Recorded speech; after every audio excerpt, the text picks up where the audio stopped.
जय महाराष्ट्र मित्रांनो, शक्तीपीठ महामार्गाविरोधात सांगली, कोल्हापूर आणि सोलापुरातून एकूण 1311 हरकती या प्रशासनाकडे प्राप्त झाल्या आहेत. शक्तीपीठ महामार्गासाठी लढ्याचे केंद्र हे यापुढे कोल्हापूरच असणार आहे.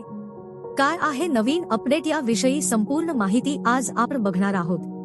मित्रांनो, व्हिडिओमध्ये पुढे जाण्याआधी आपण जर आपल्या चॅनलवर नवीन असाल तर चॅनलला सबस्क्राइब करायला विसरू नका. या आपल्या चॅनलवर असेच अपडेट येत असतात, तेव्हा चॅनलला नक्की सबस्क्राइब करा. आणि आपण आपल्या व्हॉट्सअप आणि टेलिग्रामला लवकर जॉईन व्हा. त्या ठिकाणी असे अपडेट आपण टाकत असतो, त्याची लिंक ही डिस्क्रिप्शन मध्ये दिलेली आहे. मित्रांनो, नागपूर ते गोवा या नियोजित शक्तीपीठ महामार्गाविरोधात सांगली जिल्ह्यातून 611, कोल्हापूरमधून 450 आणि सोलापूर जिल्ह्यातून सुमारे 250 अशा एकूण 1311 हरकती 28 मार्चखेर शासनापुढे मांडण्यात आल्या आहेत. त्याची सुनावणी प्रक्रिया लवकरच सुरू होणे अपेक्षित आहे. शेतकऱ्यांनी सुनावणीवेळी आक्रमक भूमिका मांडावी असे आवाहन महामार्गबाधित शेतकरी संघर्ष समितीचे राज्य निमंत्रक दिगंबर कांबळे यांनी केले. महामार्ग बाधित पश्चिम महाराष्ट्रातील शेतकऱ्यांचा मेळावा शुक्रवारी कोल्हापूर तालुका मिरज येथे झाला. यावेळी समितीचे कांबळे म्हणाले की या मार्गाची कोणीही मागणी केलेली नसताना प्रक्रिया सुरू करणे अनाकलनीय आहे. माणसाच्या जगण्यासाठी संविधानिक तरतुदी आहेत, मारण्यासाठी नाहीत. या मार्गाने शेतकऱ्यांसह अनेक समाजघटक देशोधडीला लागणार आहेत.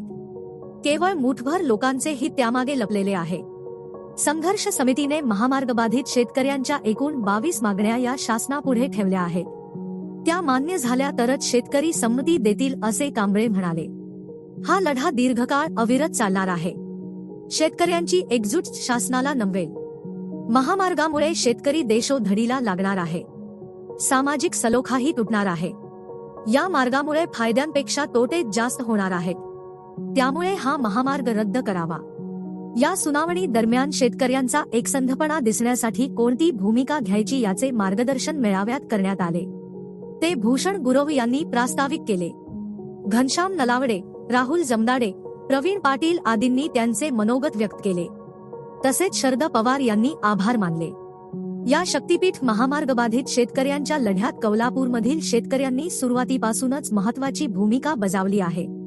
हे लक्षात घेऊन या राज्यव्यापी लढ्याचे केंद्र कोल्हापूर येथेच राहील असा निर्णय झाला. घनश्याम नलावडे सांगली, सागर बिले सोलापूर, दिलीप खोत कोल्हापूर यांच्या जिल्हा समन्वयकपदी निवडी करण्यात आल्या.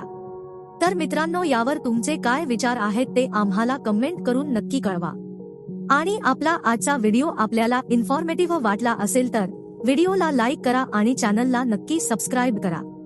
आपण परत भेटू एका नवीन व्हिडिओमध्ये. धन्यवाद.